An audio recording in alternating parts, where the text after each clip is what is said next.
भगवान का दिव्य वांग्मयी विग्रह श्रीमद् भागवत महापुराण को प्रणाम करें। भगवान नंद नंदन को वंदन करते हुए आप सभी उपस्थित बंधुजन, वरिष्ठजन, सभी भक्तिमती माताएं, आप सभी को नमन करते हुए सभी को सादर जय श्री कृष्ण। थोड़ा बोल लिया करो जय श्री कृष्ण, अच्छा रहता है। हमारे यहाँ तो नियम है कि एक कोई करे तो दूसरे को करना चाहिए। अब हम यहाँ चीरा खान में पहली बार आए तो आपके यहाँ करते होंगे, शायद नहीं करते। जय श्री कृष्ण, आवाज तो आए ना। बड़ा सुंदर प्रसंग श्रीमद् भागवत के महात्म्य में कल हम चर्चा कर रहे थे। आइए वहीं से हम कथा को आगे बढ़ाते हैं।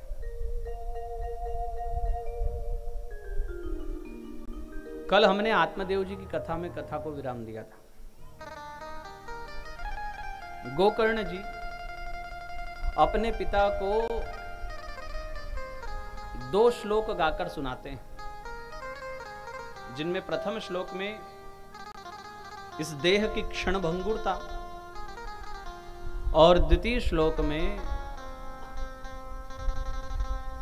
जीवन जीने की कला।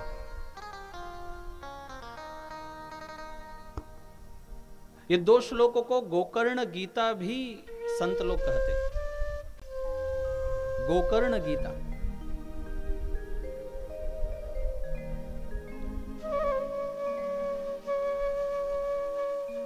अर्थात 2 श्लोक में पूरी गीता। इतना सुंदर अर्थ इन श्लोकों का है। धर्मं भजस्व सततम त्यज लोक धर्मा। धर्म का भजन कीजिए पिताजी सतत, त्यज लोक धर्मान, लौकिक धर्म को छोड़ दीजिए। कल हमने चर्चा की ना, एक आयु निश्चित होनी चाहिए लोगों के यहां जाने के लिए, और ये आयु सीमा हमको अपने से स्वयं से निश्चित करना चाहिए। कोई दूसरा निश्चित करके नहीं देगा। इसको घुमा दो।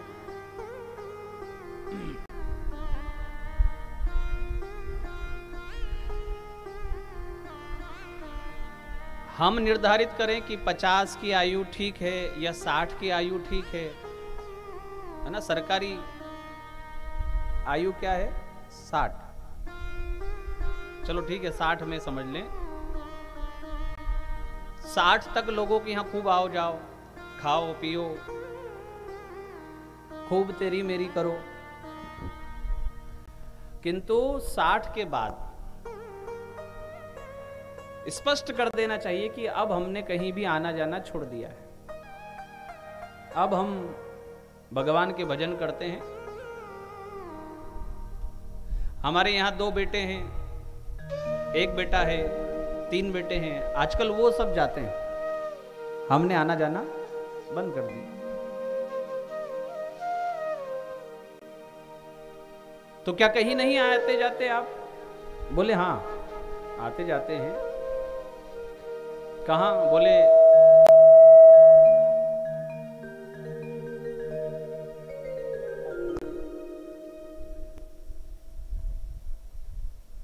भगवान की कथा में, भगवान के मंदिर में।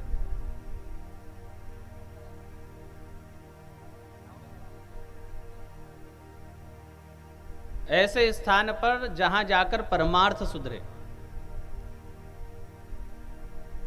इसे कहते हैं धर्म। और लोगों के यहां आना जाना ये भी धर्म है, किंतु ये लौकिक धर्म है। धर्मम भजस्व सततम त्यज लोक धर्मान सेवस्व साधु पुरुषान जहि काम तृष्णाम। पिताजी इस आयु में भी सेवा ना छोड़ो साधु पुरुषों की, जितना अपने से बने, शरीर से जितना बने, सेवा होती रहे। बड़े बुजुर्गों की, संत जनों की, कोई मंदिर की सेवा। मंदिर की सेवा का बड़ा महत्व है। और लोगों ने मंदिर को केवल भगवान में केंद्रित कर दिया, केवल भगवान की सेवा को ही पूजन समझा, भगवान के मंदिर को कुछ नहीं समझा।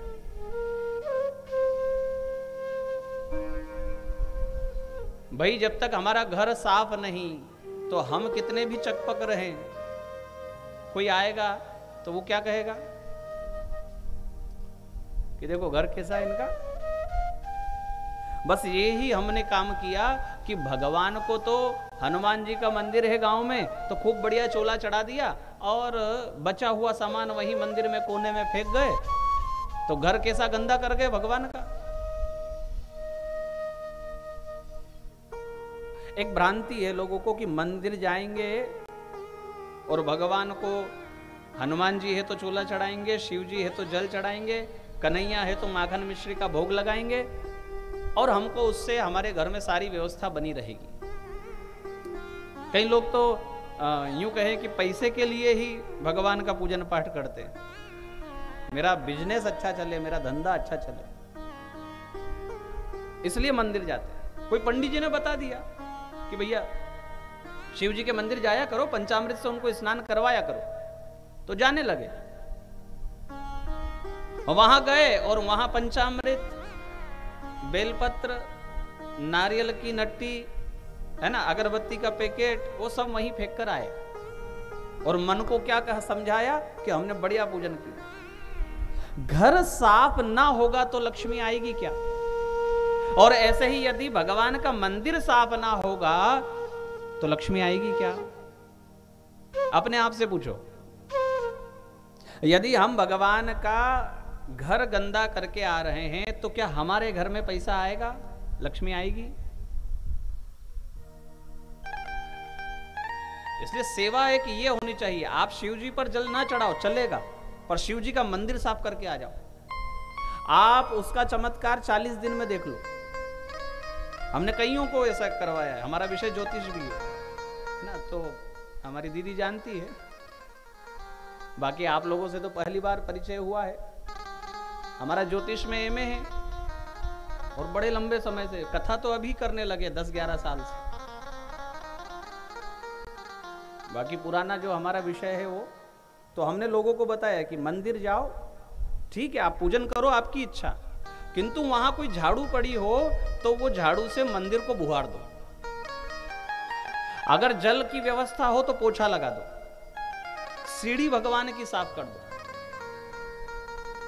आपको आपके घर में जिसको कहते हैं ना बरकत, उर्दू शब्द है वैसे तो, है ना, लक्ष्मी का टिका रहना, अगर आप चाहते हैं किसी को दिक्कत है तो आप 40 दिन ये प्रयोग करके देखो। मंदिर चाहे जो हो, चाहे शिव जी का हो, चाहे हनुमान जी का हो, चाहे स्वयं ठाकुर जी का हो, सेवस्व साधु पुरुषान जही काम तृष्णा। पिताजी काम तृष्णा को मारकर सेवा कीजिए जितना आपसे बन पड़े। अन्यस्य दोष गुण चिंतन, दूसरों के, अन्य के गुण दोष का चिंतन ना कीजिए। आप यदि 50-40 की उम्र में हैं तो आप किसी के गुणगान करें चलेगा, पर 60 के बाद तो किसी का गुणगान भी नहीं करना चाहिए, ध्यान रखो। फिर किसके गुणगान करें? माताओं को तो ज्यादा आदत होती है कि फलानी को छोरा को देखो कितनी उन्नति करी और अपना छोरा ने तो कहीं नहीं करी, ये गुणगान ही हुआ ना। अब आप 70 साल के हो गए और आप लोगों के गुणगान कर रहे हो, तो जिसके गुण गाना चाहिए उसके गुण कब गाओगे? कितना सावधान किया इस श्लोक में, बहुत अच्छा लगता है ये श्लोक, मेरा प्रिय श्लोकों में से। वैसे तो भागवत के सारे श्लोक अच्छे। अन्यस्य दोष, दोष तो कभी नहीं देखना चाहिए, किंतु जब उम्र एक बीत जाए तब किसी के गुण भी नहीं देखना चाहिए। पिताजी, नागर जी का एक भजन है ना, गोविंद के गुण गाओ, गोविंद के गुण गाओ। इस आयु में केवल एक गुण देखा जाए तो किसके? भगवान के। किसी के गुण को बखाना जाए तो किसके? भगवान के। सेवा कथा रसमहो नितराम पिबत्वम। इस आयु में भी दो कार्य ना छोड़े, सेवा और कथा। नितराम पिबत्वम, सदैव सदैव पीते रहो। क्योंकि कथा में किसी भी आयु में जाने से दिक्कत क्या है? भैया शरीर से ना बने तो आयोजक से बोल दो कि भैया हमको कथा सुननी है, पर हमसे नीचे बैठते नहीं बने। आप देखना, व्यवस्था आपकी हो जाएगी। बेटा सिखा रहा है पिता को, हाँ, गोकर्ण जी पिताजी को सिखा रहे हैं। क्योंकि गोकर्ण जी ने उस ज्ञान को हृदय में उतारा है और आत्मदेव जी ने उस ज्ञान को कंठ में रखा है। कंठ में रखा तो लोगों को तो सुनाया, किंतु खुद का भला नहीं हुआ। गोकर्ण जी ने हृदय में उतारा, जीवन में उतारा, तो स्वयं का भी भला हुआ और आज अवसर पाया तो पिताजी का भी भला कर दिया। गोकर्ण जी के इन दो श्लोकों ने ऐसा चमत्कार कर दिया कि जिसको भागवत कंठस्थ थी वो आत्मदेव ने बुढ़ापे में घर छोड़ दिया, उच्चाटन हो गया घर से। अचानक से उनको अब घर में मोह बचा ही नहीं। अब बड़े बेटे धुंधुकारी ने लात मारी और वो भी उनके मन में नहीं रहा। मेरी पत्नी है, मेरा घर है, मेरा इतना धन धान्य भरा पड़ा हुआ है, और वो भी उनके मन में नहीं रहा, सब छोड़ दिया। भागवत की पोथी को माथे पर रखकर और गांव के किसी मंदिर में जाकर, गोविंद का मंदिर था ऐसा लिखा है, जीवन भर दशम स्कंद का पाठ करते हुए भगवान में लीन हो गए। देखो बुढ़ापा सुधार लिया, जब जागो तब सवेरा। मंदिर में कोई जो लाकर दे देता वो खा लेते, बस भागवत जी का दशम स्कंद का पाठ करते रहते और भगवान का गुणगान होता रहता, भगवान में लीन हो गए। ये चमत्कार है गोकर्ण के शब्दों का। एक संत ने बड़ा सुंदर कहा, ये जो गोकर्ण जी ने गोकर्ण गीता गाई, इसके पीछे कौन हेतु है, कारण कौन है? इसके पीछे कारण है गौ माता। क्योंकि गोकर्ण जी किसके गर्भ में रहे? हाँ, गौ माता के। देखो 24 घंटे जो जल और घास गौ माता के उदर में रहे और बाहर निकले तो लक्ष्मी की प्राप्ति कराने वाला गोबर बन जाता है, और हड्डी तक के पापों को नाश कर दे वो गोमूत्र बन जाता है। हड्डी में भी जो पाप भरा पड़ा है उसको भी जो निकाल कर फेंक दे वो ताकत है गोमूत्र में। असाध्य रोगों का एक दवा है गोमूत्र, असाध्य रोगों की एक दवा। प्रातः स्मरणीय पूज्यपाद श्री डोंगरे जी महाराज तो कहते थे कि 81 बार गोमूत्र को छान कर अगर कोई पिए तो उसको कैंसर की भी बीमारी होना तो ठीक हो जाए।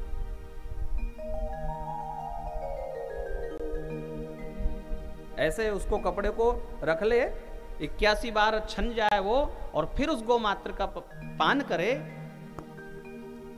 तो असाध्य रोग सध जाए, जिसके लिए डॉक्टर ने भी ऊपर हाथ कर दी।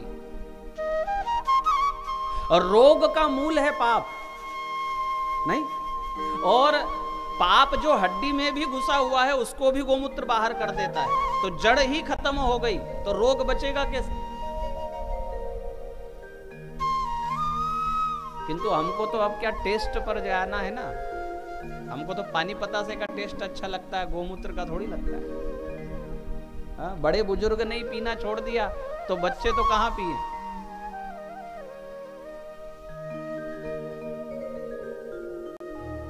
क्या भगवान ने लीला की है, एक ऐसा प्राणी हमारे बीच में दे दिया है जो साक्षात चलती फिरती अमृत की दुकान है, अमृत बांटने वाली है गौ माता। सत्य मानिए, इनके गोबर में इतनी शक्ति है कि जहां होगा गोबर वहां लक्ष्मी को रुकना पड़ेगा। आपने वो चित्र देखा गौ माता का जिसमें सारे देवता उनके अंग में हैं? किसी ने देखा होगा, है ना? मोबाइल पर निकाल लेना। उसमें लक्ष्मी जी कहां बैठी है? गोबर पर। वो गौ माता का चित्र निकालना आप, सारे देवता सूर्य चंद्र उनके नेत्रों में हैं, है ना? भगवान विष्णु कहां है, शिव जी कहां है, सब दिखेगा। किंतु जो उन्होंने गोबर किया हुआ है वहां लक्ष्मी जी बैठी हुई है। अब ये सीधा सा गणित है कि लक्ष्मी सबको चाहिए, पैसा सबको चाहिए। अब गणित सीधा सा है, कहां मिलेगा, कहां टिकेगी। इसलिए है टाइल्स लगाने वालों, हे संगमरमर लगाने वालों, जरा फिर से एक बार चिंतन कर लो। ज्यादा नहीं तो आपके घर का, आपके घर की सीढ़ी है ना, आपकी सीढ़ी जो है जहां से एंट्री हो रही है, और एक जहां आपने ठाकुर जी को बिठाया है वहां का इतना सा हिस्सा, एक बाय एक का इतना आप गोबर से लिपो और फिर देखो घर में शांति। आपके धन की व्यवस्था में कोई कमी हो, आपके कोई काम रुक रहे हो, आपके घर में क्लेश हो रहा हो, आप केवल इतना सा हिस्सा गाय के गोबर से, देसी गाय है, मैंने यहां देखा है, यहाँ वो भी गाय है दूध देने वाली, जो खाली दूध के लिए आप लोगों ने पाली है। किसकी है वो मुझे नहीं पता, पर मैंने देखी है इसलिए बोल रहा हूं। और आप तो गांव के रहने वाले, आपको तो पता है देसी गाय किसे कहते हैं। हाँ, जिसको कूब निकली हुई हो ऊपर, है ना, और जिसके गलकंबल हो, जिसका गले में नीचे वो लटकता है ना गला, वो देसी गाय की पहचान है। उसका गोबर थोड़ा सा लो, सीढ़ी पर आप, आपके जहां से पहला पैर रखते हो आप अपने घर में, चाहे अपना बंगला है बढ़िया, पर जहां अपना लोहे का गेट है, दरवाजा, और वहां लिपवाओ रोज। ना लिपवाओ रोज, गुरुवार छोड़कर कोई एक दिन सप्ताह में लिपवाओ। गुरुवार को मत लिपवाना, नहीं तो उल्टा काम होगा, फिर कहोगे कि पंडित जी बोलकर गए।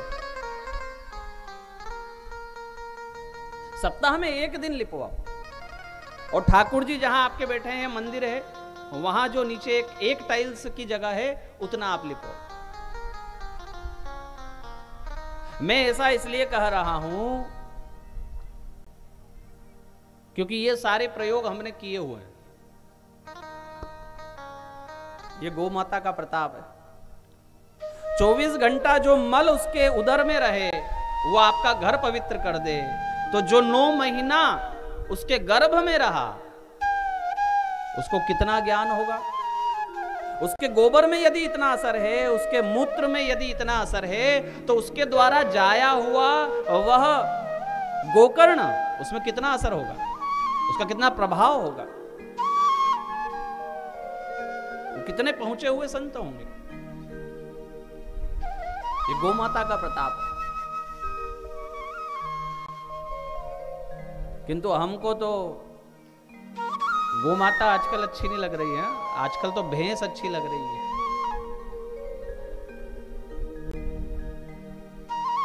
सबको भैंस पसंद है।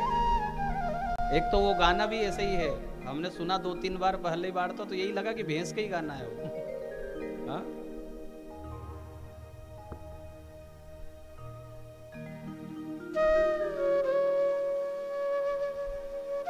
लोगों को चाय पसंद ना आए गाय के दूध की,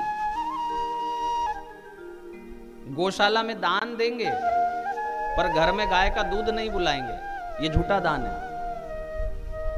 ये आपका दान दे रहे हो, अच्छी बात है कम से कम, पर सच्चा दान तब कहलाएगा जब आप अपने दूध वाले को कहो कि हमको देसी गाय का ही दूध चाहिए भाई, तो अपने आप आपके द्वारा गाय पल जाएगी। पलेगी कि नहीं बताओ? हमको गिर गाय का दूध चाहिए या हमको देसी गाय का दूध चाहिए, अपने दूध वाले को बोलो। और आपके अगर चाय में टेस्ट अंतर आ जाए तो आप बताना फिर कि अंतर आ गया है, हाँ हमको अच्छी नहीं लग रही चाय, जरा 2-3 दिन पीकर तो देखो।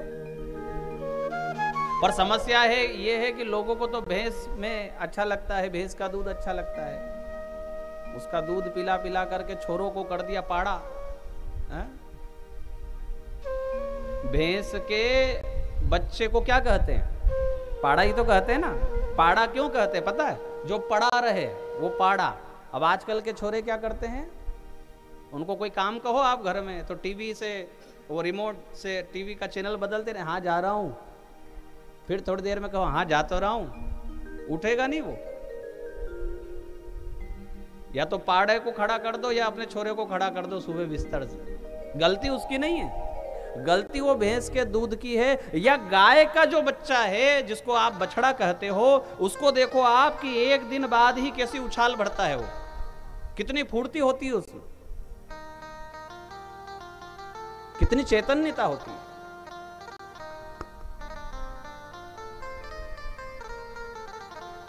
इसलिए यदि आप घर में गाय का दूध उपयोग में लोगे तो आपके द्वारा एक गौ माता का पालन अपने आप हो जाएगा।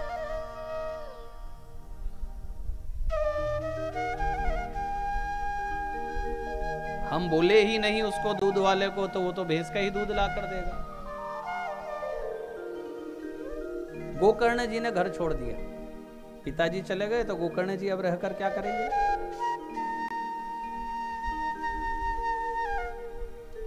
धुंधली को एक दिन जलती हुई लकड़ी से मारा धुंधुकारी ने, कुएं में गिरकर मरी। धुंधुकारी ने 5 वेश्याओं से विवाह किया, स्वच्छंद हो गया, घर में ही उनको रखा। स्वच्छंदता और स्वतंत्रता में अंतर है।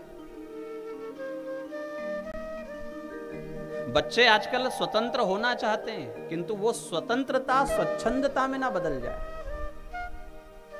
मनमाना आचरण, किसी का अंकुश ना रहे।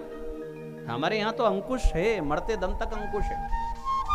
छोटा है तो माता पिता का अंकुश, जवान हो जाए तो घर में बच्चों का अंकुश है, जवानी में शास्त्रों का अंकुश है। शास्त्रों का अनुसरण करे तो शास्त्र ऐसा कहते हैं, उनका एक अंकुश होना चाहिए, एक लगाम होनी चाहिए कि ये जीवन का जो अश्व है ना, ये कहीं विचरता हुआ बाहर ना निकल जाए, मर्यादा की रेखा को पार ना कर जाए। और जब बूढ़े हो जाए तो समाज की मर्यादा का एक अंकुश होना चाहिए कि लोग क्या कहेंगे, यह अंकुश होना चाहिए। और ये डर सबको बताना चाहिए। ये डर जिसको खत्म हो गया ना, धुंधुकारी को क्या माता पिता का अंकुश नहीं, समाज क्या कहेगा उसको कोई लेना देना नहीं। अब वो अकेला है घर में तो उसने 5 वेश्याओं को विवाह करके घर में ही लाकर रखा, और वो जैसा कहती वैसा वो करता। अच्छा, ये इतिहास परक तो है, किंतु ये वर्तमान में भी घटने वाली एक ऐसा आध्यात्मिक दृष्टिकोण है ये कथा। ये जो आत्मदेव है ना, ये आपकी आत्मा है, और उसकी पत्नी जो धुंधली मैंने आपको बताई वो आपकी बुद्धि है। कल आपने कथा में सुना कि धुंधली ने बड़ा विचार किया कि बेटा होगा तो क्या होगा। इतना विचार कौन करती है? बुद्धि आपकी। और आत्मा बड़ी भोली होती है। तो आत्मदेव जी का चरित्र जो आपने सुना, कितना भोलापन है उनको। पत्नी ने ठगा पर उनको पता नहीं पड़ा। आत्मा भोली है और बुद्धि बड़ी चालाक है, चतुर है। उसको निकट का फायदा देखना है, उसको दूर का फायदा नहीं देखना। इसलिए कभी भी बुद्धि पारलौकिक बातों पर, शास्त्रों की बातों पर, किसी गुरु की बातों पर बुद्धि विश्वास नहीं करती, मन विश्वास करता है। बुद्धि को तो अभी का रिजल्ट चाहिए। देखो एक छोटा सा उदाहरण, आपका कोई अपना, आपका भाई, आपका भतीजा, भांजा, कोई निकटतम, कोई मित्र आपसे 5 लाख रुपया की मदद लेने को आए। मेरी बेटी की शादी है और सब व्यवस्था जम गई है, केवल इतना और घट रहा है। तो अंदर से आत्मा कहती है कि दे दे, तेरा भाई है, हाँ, तेरी भी भतीजी है, तुझे भी दान लगेगा। और वो कह रहा है दे देगा। किंतु उस समय बुद्धि क्या कहती है, अरे इसको देंगे तो क्या मिलेगा, दूसरे को देंगे तो 3% आएगा, हाँ? और ये आज मांग रहा है, कल दे ना दे, और फिर तो ये आगे मांगना ही शुरू कर देगा। ये दोनों बातें एक ही व्यक्ति के अंदर चलती है। उसकी आत्मा उसको धर्म का मार्ग बताती है और उसकी बुद्धि उसको व्यापारिक दृष्टिकोण से उलझाती है। अच्छा, कल कथा में आपने सुना कि उनको कोई संतान नहीं थी, नहीं? तो जिस शरीर के अंदर आत्मा अलग बात करे और बुद्धि अलग बात करे और वहां दोनों का मिलन ही नहीं है, तो बेटा होगा कैसे, संतान होगी कैसे? हां, जिस शरीर के अंदर आत्मा कहे कि आज भागवत का पाठ करना है और बुद्धि भी उसको स्वीकार कर ले, तो वहां विवेक रूपी संतान का जन्म होता है। ये विवेक हमको कैसे प्राप्त होता है? ये आत्मा और बुद्धि के मिलन से प्राप्त होता है। जब सन्मार्ग पर आत्मा के कहने से बुद्धि चलती है, वरना कथा सुनकर तो आत्मा कहती है कि बस अब कल से भागवत जी का पाठ शुरू, हाँ, कल से पंडित जी ने जो कहा मंदिर जाएंगे तो सफाई करेंगे। बुद्धि कहेगी कल तो आने दे, देख अभी मैं बताती हूं। देखो, हम जब पढ़ते थे ना, तो ऐसा नियम हम बनाते थे कि सुबह 4 बजे उठेंगे, 5 बजे तक तैयार होकर के इतना इतना सब हम स्टडी कर लेंगे। नहीं, उस समय बुद्धि कहती है कि तू चाहे जितने टाइम टेबल बना, सुबह जब होगी तब तुझे बताऊंगी। हाँ, कितना भी अलार्म बजे और कितना भी जरूरी काम हो, हमारे ही शरीर के अंदर द्वंद्व चलता है, 2 अलग अलग विचार चलते हैं। और जब ये एक ही मार्ग पर हो जाए, तब विवेक रूपी संतान का जन्म होता है। बुद्धि का अनुसरण यदि आत्मा भी करे तो अविवेक, और आत्मा का अनुसरण यदि बुद्धि करे तो विवेक।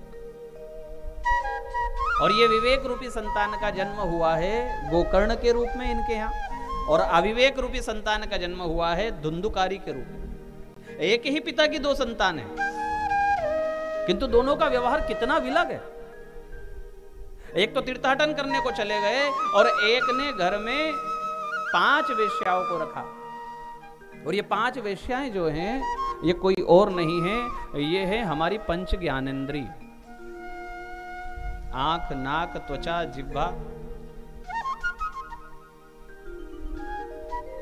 कान। ये पंच ज्ञानेंद्रिय ही पंच वेश्याएं हैं। ये जैसा कहे वैसा मान लेना। आज तो कचौरी खानी है तो चौराहे पर जाकर खड़े हो गए, आज तो फिल्म देखनी है, हाँ, आज तो ये गाना सुनना है, और ऐसे करते हुए ही जीवन को जो बिता दे वह धुंधुकारी है। पंच ज्ञानेंद्रियों का विवेक पूर्वक उपभोग करना गोकर्ण हो जाना है, और पंच ज्ञानेंद्रियों का अविवेक पूर्वक उपभोग करना ही धुंधुकारी हो जाना है। वही पंच ज्ञानेंद्रिय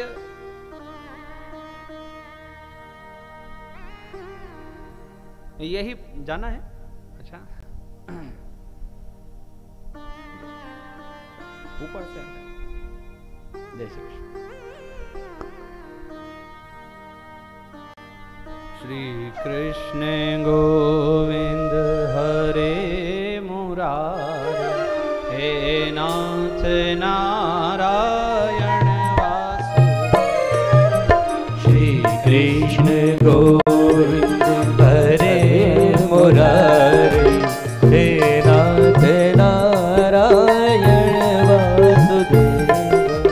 हितमति स्वामी सखा हमारे, हितमति स्वामी सखा हमारे, नाथ नारायण वासुदेव श्री कृष्ण गोविंद हरे मुरारी हे नाथ नारायण वासुदेवा।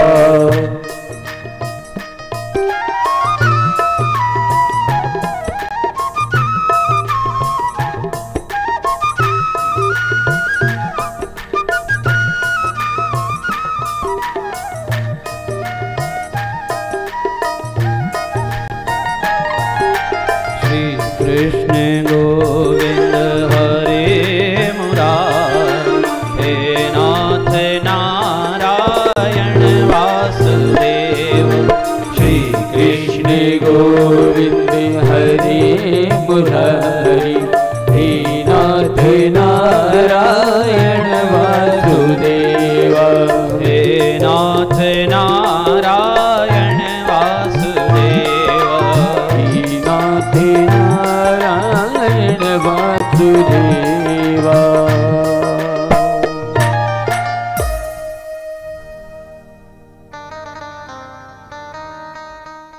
एक दिन राजा के यहाँ से बहुत सा धन चुराया धुंधुकारी ने, और वेश्याओं को लगा कि ये तो पकड़ाएगा, मरेगा, इसके साथ हमको भी राजा मार देगा।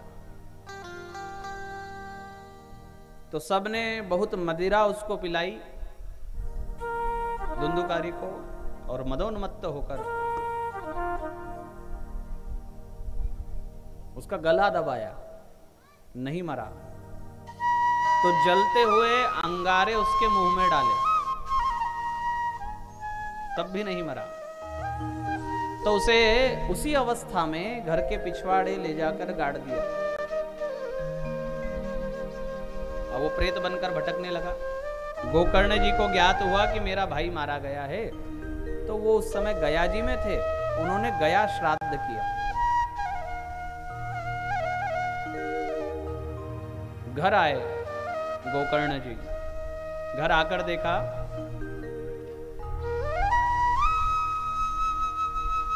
अब कोई घर में है नहीं, तो घर की सफाई की, रात्रि हो गई, बाहर ही एक खटिया डालकर सो गए। रात्रि में उनको कभी कोई सिंह के रूप में दिखाई देता, कभी भैंसे के रूप में, विलग विलग रूप में। उन्होंने जल हाथ में लेकर छीटा, प्रश्न किया कि भाई तुम कौन हो, क्यों परेशान कर रहे हो, सामने आओ। तो वह प्रेत कहता है, अहम भ्राता त्वदीयोस्मि धुंधुकारीति नामतः। मैं तुम्हारा भाई हूं, मेरा नाम है धुंधुकारी। अरे तुम्हारी ऐसी स्थिति कैसे हुई? मैंने तो तुम्हारे लिए गया श्राद्ध किया है। तो वह प्रेत कहता है, मेरे जैसे पापी के लिए आप 100 गया श्राद्ध कर दो। गया श्राद्ध शतेनापि मुक्तिर्मे न भविष्यति। मेरे जैसे पापी के लिए 100 गया श्राद्ध भी कर दोगे, तब भी मेरी मुक्ति संभव नहीं। तो भाई तेरी मुक्ति कैसे होगी?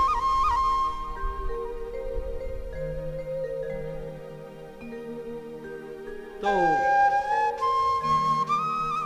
धुंधुकारी कहता है कि ये तो मुझे नहीं पता, आप देखिए, विद्वान आप हैं, शास्त्र आपने पढ़े हैं, हमने तो कभी कोई शास्त्र पढ़ा नहीं।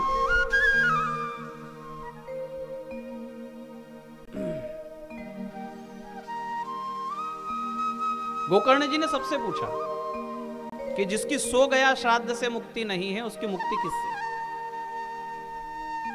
कभी कभी ऐसा होता है, हमको ऐसे भी लोग मिलते हैं जिनके पाप कर्म ही इतने हैं, या मोह ही इतना प्रगाढ़ है, या लोभ ही इतना प्रगाढ़ है कि उनकी मुक्ति होती ही नहीं। तब बताया गया है कि श्रीमद् भागवत ही इनकी मुक्ति है। और बताया किसने? भगवान सूर्य ने बुद्धि में प्रकाश किया। एक भागवत सो गया श्राद्ध से जिसकी मुक्ति ना हो, एक भागवत से उसकी मुक्ति है। जिसका शरीर भी ना हो, जो प्रेत बनकर भटक रहा है, उसकी भी मुक्ति करने में भागवत सक्षम है। तो सोचो यदि सशरीर आकर के कोई इस कथा पांडल में बैठ जाए और मन लगाकर इस कथा का श्रवण कर ले, तो उसको लेने के लिए तो साक्षात भगवान को आना होगा। गोकर्ण जी ने सोचा कि मेरा भाई तो बड़ा परेशान होकर घूम रहा है, मैं किसको वर्ण करूं कथा के लिए। स्वयं वक्ता बन गए और गांव के ही बाहर बांसों का वन था, वहीं उन्होंने कथा का वाचन किया। पूरा गांव इकट्ठा हुआ।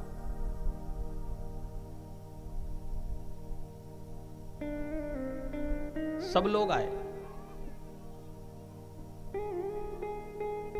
वो प्रेत भी आया, उसको बैठने का स्थान नहीं मिला, तो बांसों का वन था, एक 7 गठान का एक बांस था, उस बांस में वो उतर गए। वो प्रेत जो था उस बांस में बैठा। अच्छा, हमारा भी शरीर बांस है और उसमें 7 गठान थी, हमारे भी शरीर में 7 गठान मुख्य है। देखो, एड़ी में है 1 गठान, घुटने में 2, जंघा में 3, कंधे की, कोहनी की, कलाई की और गर्दन की, कितने हुए? 7 गठान। 7 गठान का शरीर और 7 गठान का वो बांस, उसमें प्रेत बैठा। इसका अर्थ है कि इसमें भी अंदर कोई प्रेत बैठा है। और यदि ठीक प्रकार से उस कथन का वह श्रवण मनन चिंतन करे तो मुक्ति होगी, इसमें कोई दो मत नहीं। उस प्रेत को लेने के लिए भगवान के पार्षद गण आए। गोकर्ण जी का प्रश्न हुआ कि भाई कथा इतने लोगों ने सुनी और मुक्ति केवल धुंधुकारी की।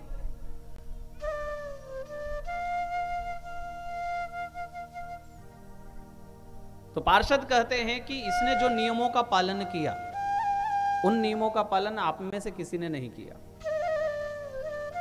एक आसन पर कथन का श्रवण, अब एक आसन के नाम पर लोग झगड़ा कर लेते हैं कथा में कि यह मेरी जगह है।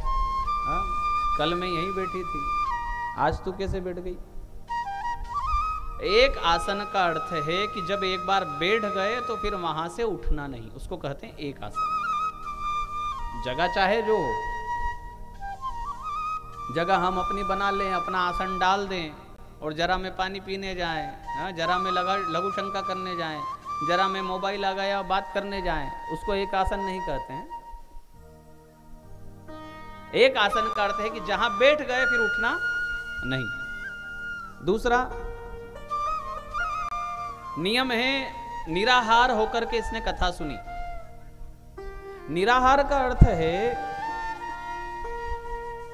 इस उदर को आहार ना दिया जाए, और दूसरा अर्थ है इन इंद्रियों को इनका आहार ना दिया जाए। या तो भूखा रह करके कथा सुनो 7 दिन तो नहीं बनेगा, दिक्कत हो जाएगी, और कोई बीमार पड़ जाएगा तो नाम हो जाएगा कि भैया नियम बताए थे, नियम के अनुसार हमने पालन किया तो भर्ती हो गया हॉस्पिटल में। इसका एक अर्थ यह भी है कि इंद्रियों को उनका आहार 7 दिन न दो। इतना तो हम कर सकते हैं, इसमें कोई बड़ी बात नहीं। स्वाद वाला भोजन ना करें, शरीर चले ऐसा भोजन करें। कितना करें? जितना उसको लगे। आंखों को 7 दिन उसका आहार मत दो। हाँ, मतलब आपके घर का जो टीवी चैनल है ना, 7 दिन उस पर कंट्रोल हो सकता है। कानों को उनका आहार ना दिया जाए, त्वचा को उनका आहार ना दिया जाए, नासिका को उसका आहार ना दिया जाए। इतना सब कर सकते हैं। यही वास्तविकता में निराहार है। ये व्रत ये नियम संयम हमारे लिए, हमारे शरीर के लिए। और अनोखी बात तो यह है हमारे ऋषियों का दूर दृष्टिकोण कि हमारे यहां हर व्यायाम नियम संयम को भगवान से जोड़ा। एकादशी के दिन सारे नियम बता दिए। क्या होगा इससे? बोले शरीर भी स्वस्थ हो जाएगा और भगवान में मन भी लगा रहेगा। अब विज्ञान यही बात कहता है कि भैया सप्ताह में एक दिन, 15 दिन में एक दिन थोड़ा भूखा रहना चाहिए, जिससे कि जो पहले खाया हुआ है आपने बहुत कुछ, वो शरीर को पचाने में सहायता हो। और वही हमारे ऋषि मुनियों ने व्यायाम प्राणायाम के साथ, योग के साथ में भगवान को जोड़ दिया। उसमें भी भगवान का ध्यान करो, प्राणायाम करो तो भगवान का ध्यान करो। अब प्राणायाम करने से शरीर भी स्वस्थ और भगवान का ध्यान करने से मन भी स्वस्थ। तो नियम संयम को हमारे यहां भगवान से जोड़ा है। ये 7 दिन यदि इंद्रियों को उनका आहार ना देकर हम केवल और केवल कथा का अनुसरण करें 7 दिन, तो भगवान का धाम पक्का है, भगवान में प्रेम पक्का है, भागवत में प्रेम पक्का है। मोक्ष की तो चिंता ही मत करना। कथा सुनने की इच्छा से जिसने घर से पैर बाहर निकाला है, मोक्ष का तो उसका उसी समय निश्चित हो जाता है। जैसे ही आपने अपने घर से बाहर पैर निकाला। किंतु कल भी मैंने कहा, इच्छा होनी चाहिए कथा की। हम नहीं जाएंगे तो लोग क्या कहेंगे? हाँ? इधर वाले भी जा रहे हैं, इधर वाले भी जा रहे हैं, और हमारा तो नाटक आ रहा है, सीरियल आ रहा है।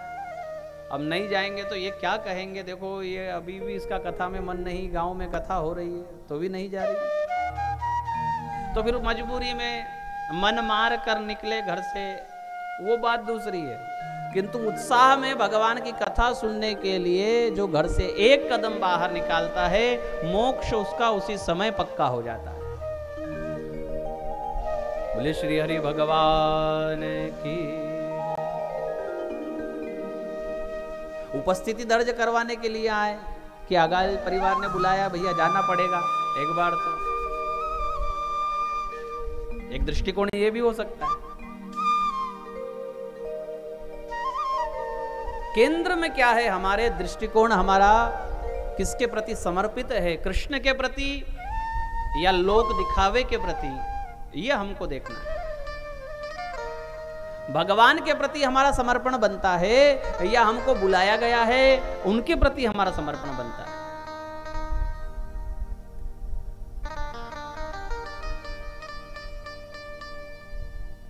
परिस्थिति जो भी हो, कथा में आकर बैठोगे तो आनंद तो आएगा, और उस आनंद का ही नाम कृष्ण है। क्योंकि क्या कहते हैं चौथे दिन? नंद के आनंद भयो। कथा में बैठने के बाद 5 मिनट 5 सेकंड का भी जो आनंद की अनुभूति हृदय में होती है, वही वास्तविकता में हृदय के कारावास में कृष्ण का जन्म है। कारावास, ये हृदय का कारावास है। कितने कितने देखो 7 आवरण थे ना वहां, 7 ताले में भगवान हुए, ऐसा कहते हैं। तो यहां 7 ताले ही हैं। हृदय कितनी अंदर है, और वहां कृष्ण का अवतार है।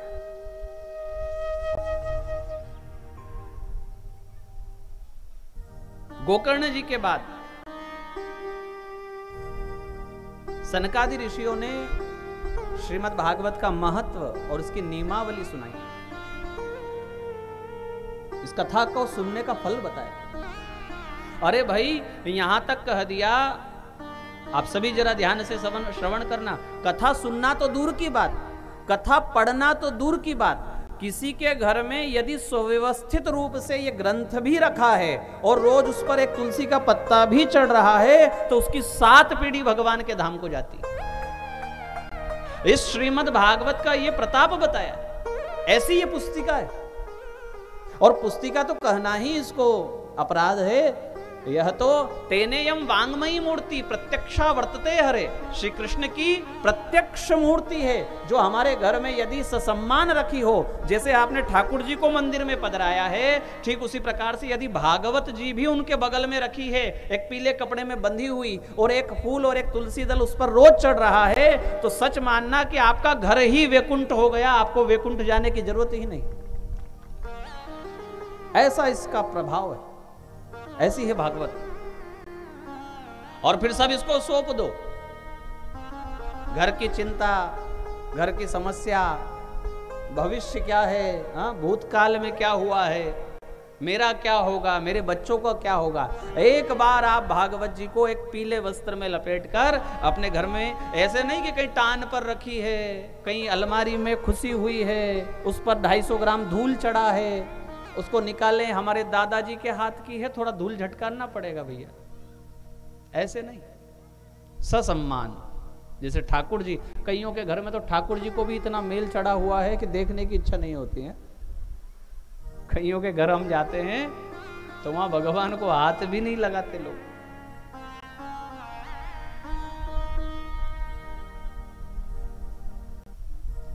जैसे भगवान की व्यवस्था आपके यहाँ है, वैसे भागवत जी की एक व्यवस्था हो, ठाकुर जी के बगल में ही भागवत जी हो, और उस पर एक तुलसी दल, बस इतना तो पूजन है उनका, ना कोई जल चढ़ाना पड़ता है उनको, ना कोई आरती उतारनी पड़ती। भागवत जी का पूजन केवल एक तुलसी दल चढ़ाना मात्र है। सनकादि ऋषि कहते हैं कि इस भागवत की पोथी को यदि कोई 3 तोले का सिंहासन बनवाकर उस पर रखकर और उसकी विधिवत पूजन करके, परिक्रमा लगाकर, दंडवत करके किसी वैष्णव को उस भागवत पोथी का दान कर दे, तो कृष्ण सायुज्यम मुक्ति, भगवान के बराबर पर उसको मुक्ति प्राप्त होती है। भगवान उसे अपने साथ बिठाते, ऐसा इसका चमत्कार है। ग्रंथ का ऐसा चमत्कार है भाई।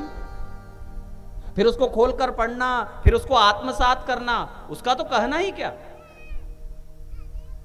अगर इस पुस्तिका का ही इतना चमत्कार है, तो इसकी एक कथा यदि हृदयंगम हो जाए तो जीवन आनंद में सराबोर हो जाए।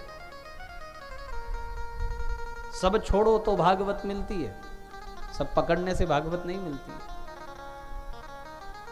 हमारा उल्टा है, हम तो व्यापार भी संभालना चाहते हैं, छोरा छोरी भी संभालना चाहते हैं, और भागवत भी पकड़ना चाहते हैं।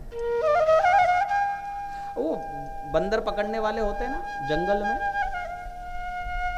वो लोग क्या करते हैं, एक ऐसे छोटे मुंह वाला लुटिया, उसमें चने डालकर उसको जमीन में उसको गाड़ देते हैं। बंदर आता है, चने के लालच में हाथ अंदर डालता है, मुट्ठी भर लेता है और हाथ वापस निकालता है तो हाथ उसका निकलता नहीं। क्यों? क्योंकि मुट्ठी बंधी हुई। अब बंदर सोचता है कि मैं चने भी ना छोड़ूं और हाथ भी बाहर निकाल लूं, ये दोनों कार्य एक साथ संभव है, और बेचारा इसी चक्कर में पकड़ा जाता है। यही स्थिति हम मानवों की है कि हम संसार भी छोड़ना नहीं चाहते और चाहते हैं कि भगवान भी हमको दुलार करे, प्यार करे। तो वो संभव शरीर से नहीं, मन से। मन का विषय है भगवान और तन का विषय है संसार। संसार को आपके शरीर से मतलब है और भगवान को आपके मन से मतलब है। यदि भगवान को शरीर से मतलब होता तो भगवान शबरी से प्रेम ना करते। वो तो बूढ़ी थी 90 साल की, भगवान तो शूर्पणखा को देखते जो बड़ी सुंदर बनकर आई थी। इसी अरण्य कांड में एक ही राशि की 2 नारियां हैं, एक है शूर्पणखा और एक है शबरी।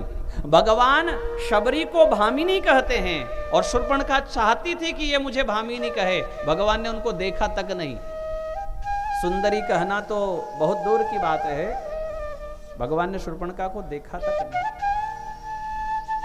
क्योंकि भगवान को काया नहीं, भगवान को कलेजा प्रिय है। काया प्रिय किसको है? संसार वालों को, रिश्तेदारों को। इसीलिए तो इंश्योरेंस होता है। इंश्योरेंस किसका? काया का, शरीर का। ये मरे तो हमको कुछ मिले, इसलिए इंश्योरेंस। हाँ, बीमा किसका करते हैं? कोई आत्मा का बीमा होता है क्या? आत्मा का भी बीमा होता है, कहाँ है पता? ये जो कथा हो रही है ना, ये आत्मा का बीमा हो रहा है। ये पक्का हो गया, अब अपनी भी सीट रिजर्व हो गई, तैयारी हो गई। कथा है भैया, 7 दिन का आयोजन रखा है, तो बहन बेटी सब तैयारी कर करके आई है, सूटकेस सजा सजा कर। हाँ, बुआ जी 4 दिन के विवाह में, 2 दिन के विवाह में, भागवत में, ऐसे ही हमारी तैयारी चल रही है। यहाँ की व्यवस्थाओं के लिए हमने कोई प्लाट खरीद रहा है, कोई मकान बना रहा है, कोई फैक्ट्री बना रहा है, हमने भी वहां के प्लाट के लिए एडवांस दे दिया है। एक प्लाट वहां भी तो करना है कि नहीं? नहीं करना, एक प्लाट वहां भी करना पड़ेगा। और उसकी किस्त यही है, ये जो आप दे रहे हो ना 7 दिन में, उसकी किस्त भरा रही है।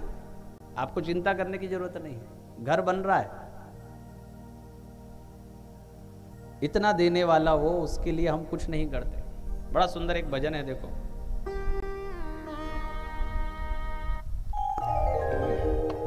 मुझे तुमने दाता बहुत कुछ दिया है, मुझे तुमने दाता बहुत कुछ दिया है, तेरा शुक्रिया है, तेरा शुक्रिया है, तेरा शुक्रिया है, तेरा शुक्रिया है। मुझे तुमने दाता बहुत कुछ दिया है, मुझे तुमने दाता बहुत कुछ दिया है, तेरा शुक्रिया है, तेरा शुक्रिया है, तेरा शुक्रिया है, तेरा शुक्रिया है।